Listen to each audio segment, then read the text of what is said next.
नमस्कार साथियों, राहुल गुरुजी के YouTube चैनल पे आप सभी का स्वागत है। आज की हमारी वीडियो बहुत महत्वपूर्ण होने वाली है, तो चलिए हमारे दो विशेष अतिथिगणों के पास जो इस विषय पे चर्चा करेंगे और आपको बताएंगे हरियाणा मॉडल क्या है। आज हम एक खास मुद्दे पर बात करने वाले हैं। जी ये जुड़ा है व्यावसायिक प्रशिक्षकों यानी वीटीज से। जी हमारे पास जो जानकारी आई है वो हरियाणा और राजस्थान में इनकी स्थिति को लेकर है और दोनों राज्यों में तस्वीर काफी अलग दिखती है। हाँ, बिल्कुल अलग। ऐसा लग रहा है कि हरियाणा ने कोई ऐसा सिस्टम बनाया है जिसे मतलब काफी अच्छा माना जाएगा है। जी, एक मॉडल की तरह। हाँ, जबकि राजस्थान में लगता है कुछ गंभीर दिक्कतें हैं। सही कहा। तो आज हम इन्हीं स्रोतों को खंगालेंगे, समझने की कोशिश करेंगे कि ये हरियाणा मॉडल आखिर क्यों बेहतर माना जा रहा है और राजस्थान में वीटीज को क्या परेशानियां झेलनी पड़ रही हैं। मतलब ये सिर्फ पॉलिसी का फर्क है या कुछ और भी है? बिल्कुल, यही समझना जरूरी है। चलिए हरियाणा से शुरू करते हैं। जी यहाँ जो पता चला है वो ये कि वीटीज की भर्ती सीधे सरकारी स्कूलों या कॉलेजों में होती है, बीच में कोई प्राइवेट एजेंसी नहीं। हाँ, ये एक बहुत बड़ा पॉइंट है, सीधी भर्ती। और शायद सबसे बड़ी बात जो जानकारी कहती है वो है कोर्ट के आदेश के बाद समान काम समान वेतन लागू होना। जी इससे सैलरी पे मैट्रिक्स लेवल 7 तक पहुंच गई है। ये कितना होता है लगभग जानकारी के हिसाब से? करीब 42,500 रुपये महीना। हाँ, लगभग उतना ही। और ये सिर्फ सैलरी नहीं है, इसके साथ ही आप देखें तो प्रोविडेंट फंड यानी पीएफ, मेडिकल सुविधाएं, ग्रेचुइटी, मतलब पूरी सामाजिक सुरक्षा का इंतजाम है। अच्छा। और जानकारी ये भी बताती है कि नौकरी लगभग परमानेंट जैसी है, स्थायी। ये सब मिलकर हरियाणा मॉडल को काफी मजबूत बनाते हैं। लेकिन ये सब आसानी से नहीं मिला होगा ना? जानकारी तो यही कहती है कि काफी संघर्ष हुआ इसके पीछे। बिल्कुल नहीं, आसानी से तो बिल्कुल नहीं। ये जानना बड़ा दिलचस्प है।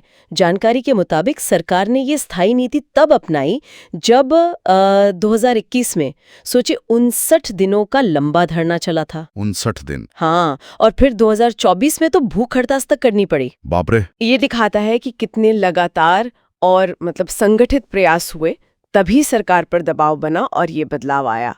और हाँ, कोर्ट के आदेश ने भी इसमें जाहिर है एक अहम भूमिका निभाई। हरियाणा के वीटीएस के ये संगठित प्रयास वाकई असरदार रहे। तो ये तो हुई हरियाणा की बात। अब जरा राजस्थान की तरफ देखते हैं। यहाँ की जो तस्वीर स्रोत बता रहे हैं वो काफी चिंताजनक है। हाँ, चिंताजनक ही कहेंगे। यहाँ वीटीएस की भर्ती प्राइवेट एजेंसियों के जरिए होती है। इन्हें शायद वोकेशनल ट्रेनिंग प्रोवाइडर्स या वीटीपीज कहते हैं। जी हाँ, वीटीपीज। और यहीं से असल में ज्यादातर मुश्किलें शुरू होती हैं। अच्छा, कैसे? देखिए, पहली बात तो सैलरी।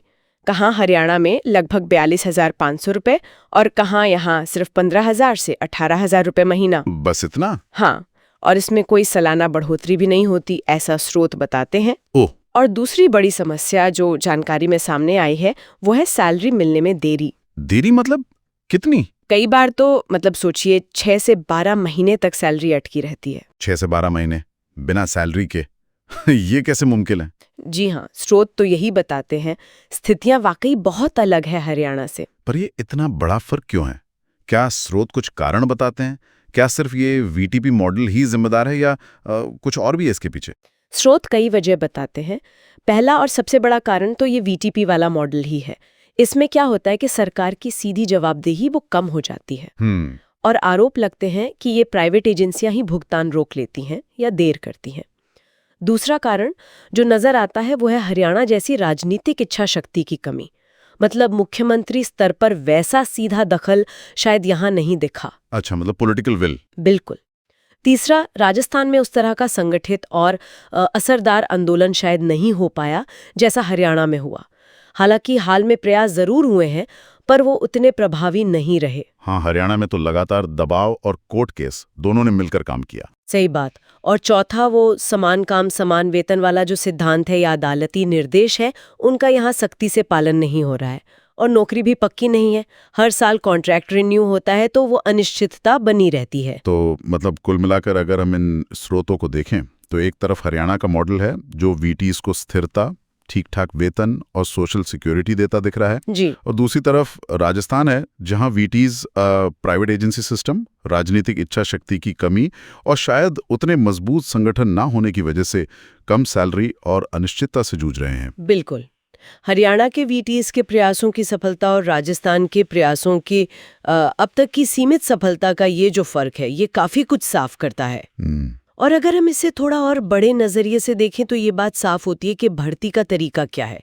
मतलब सरकार सीधे कर रही है या प्राइवेट एजेंसी के जरिए, और सरकार की नीयत कैसी है। ये दोनों बातें सीधे तौर पर टीचर या ट्रेनर की नौकरी की शर्तों पर असर डालती हैं। उनके भरोसे और मनोबल पर भी। बिल्कुल। और जाहिर है, जब ट्रेनर ही परेशान होगा, अनिश्चित महसूस करेगा, तो उसका असर कहीं ना कहीं शिक्षा की क्वालिटी पे भी तो पड़ेगा ना। सही बात है, ये सिर्फ नौकरी का मामला नहीं रह जाता, फिर ये शिक्षा के भविष्य से जुड़ जाता है। बिल्कुल सही कहा आपने। तो आज की इस चर्चा का निचोड़, जो जानकारी हमारे पास है उसके आधार पर यही निकलता है कि हरियाणा का मॉडल व्यावसायिक प्रशिक्षकों के लिए एक पॉजिटिव रास्ता दिखाता है। ये सीधी भर्ती और कामयाब संगठित कोशिशों का नतीजा है जी। वहीं राजस्थान की व्यवस्था में निजीकरण और, जैसा कहा जा रहा है, समर्थन की कमी से जुड़ी चुनौतियां साफ दिखती हैं। और वहां वीटीएस के प्रयास अभी हरियाणा जैसी कामयाबी शायद नहीं दिला पाए हैं। हाँ, ये जानकारी हमें सोचने पर मजबूर तो करती है। स्रोत राजस्थान में हालात बदलने के लिए, मतलब एकजुट होकर आवाज उठाने और कानूनी रास्ते अपनाने का सुझाव देते हैं। लेकिन यहाँ एक सवाल और भी उठता है। ये जो कारण बताए गए हैं, भर्ती का मॉडल, राजनीतिक इच्छा शक्ति, आंदोलन की ताकत, इनके अलावा क्या कोई और भी गहरे सामाजिक या प्रशासनिक कारण हो सकते हैं जो इन दोनों राज्यों में वीटीएस की स्थिति में इतने बड़े अंतर के लिए जिम्मेदार हों? ये वाकई सोचने वाली बात है। हाँ, इस पर आगे और विचार किया जा सकता है। साथियों, ये था हमारा वीडियो आज के टॉपिक हरियाणा मॉडल के ऊपर। मुझे उम्मीद है कि आपको समझ में आ गया होगा हरियाणा मॉडल क्या है और ये हमारे लिए क्यों इम्पोर्टेंट है। साथ ही आपको ये भी समझ में आया होगा कि हरियाणा के वीडियो ने कितनी मेहनत की, कितनी एकजुटता दिखाई, कितने संघर्ष किए, उसके बाद उन्हें हरियाणा मॉडल मिला है। तो साथियों, हमें भी ज़रूरत है इसी तरह से कदम उठाने की, इसी तरह दृढ़ निश्चय करने की और आगे बढ़ने की। अगर साथियों आपको वीडियो पसंद आई है तो लाइक कीजिए और अपने सुझाव हमें कमेंट में लिख के दीजिए कि आप क्या सोचते हैं इस बारे में कि हमारे हरियाणा मॉडल की तरह राजस्थान में मॉडल लागू करने के लिए क्या कदम उठाने चाहिए, किस तरह हमें आगे बढ़ना चाहिए। आप सभी के सुझाव ज़रूरी है। हो सकता है कोई एक नया आइडिया निकल के आ जाए, कोई एक नया सुझाव आप हमारे आंदोलन की दिशा बदले। तो आपसे रिक्वेस्ट करूँगा कि ज़्यादा से ज़्यादा कमेंट में अपने सुझाव, अपनी जो भी जानकारी आपको है हरियाणा मॉडल या फिर राजस्थान मॉडल के बारे में, या फिर हमें क्या करना चाहिए, क्या कदम उठाने चाहिए, ज़रूर से ज़रूर कमेंट करें। चैनल को सब्सक्राइब ज़रूर कर दीजिएगा। मुझे ये उम्मीद है कि आप सभी ने चैनल को सब्सक्राइब कर लिया होगा अब तक, और आगे से वीडियो को आगे भी शेयर कीजिए अपने दोस्तों के साथ, ताकि जिन्होंने सब्सक्राइब नहीं किया है वो भी सब्सक्राइब करें, ताकि हमें और भी मोटिवेशन मिलता रहे और आपके लिए इसी तरह की नई नई वीडियो लाते रहें। मिलते हैं दोस्तों अगली वीडियो में अगले टॉपिक के साथ।